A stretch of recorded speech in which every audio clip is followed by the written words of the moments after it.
అండి అందరికీ నమస్కారం welcome to Vijayalakshmi cooking and vlogs ఈ రోజు అయితే నేను పెరగన్నం చేయబోతున్నాను చాలా అంటే చాలా టేస్టీగా ఉంటుంది ఈ సమ్మర్ లో అయితే చాలా బాగుంటుంది తినడానికి ఇక తయారీ విధానం అయితే చూసేయండి ఇక అన్నం అయితే వేడి అన్నం అయితే ఇలా ఆరబెట్టుకోవాలన్నమాట ముందుగానే ఇంకా చల్లన్నం అయితే అలాగే కలిపేయచ్చు ముందుగా ఇక్కడ ఒక 3 టేబుల్ స్పూన్లు అంతా నెయ్యి వేసుకోవాలి ఓ ప్యాన్ లో చూడండి నెయ్యి బ్యాలు ఉద్ది బ్యాలు ఆవాలు జీలకర్ర అన్నీ వేసేసుకొని ఒకసారి బాగా కలిపేసుకోండి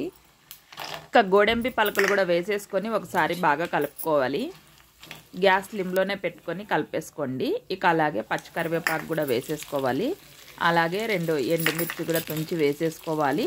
ఒకసారి బాగా కలిపేసుకోండి ఇక కాస్త కలర్ వచ్చిన తర్వాత ఇక గ్యాస్ ఆఫ్ చేసుకోవాలి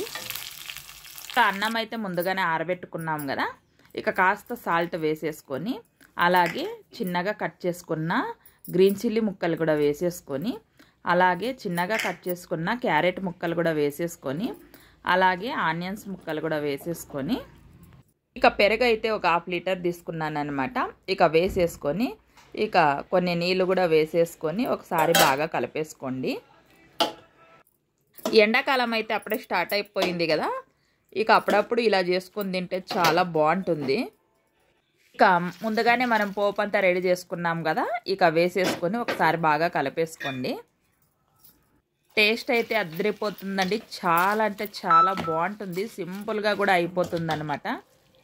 పిల్లలు కూడా చాలా ఇష్టంగా తింటారు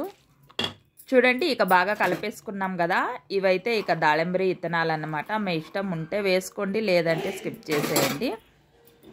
ఉంటే బాగుంటుంది తినడానికి ఇక చిన్నగా కట్ చేసుకున్న కొత్తిమీర కూడా వేసేసుకొని ఒకసారి బాగా కలిపేసుకోండి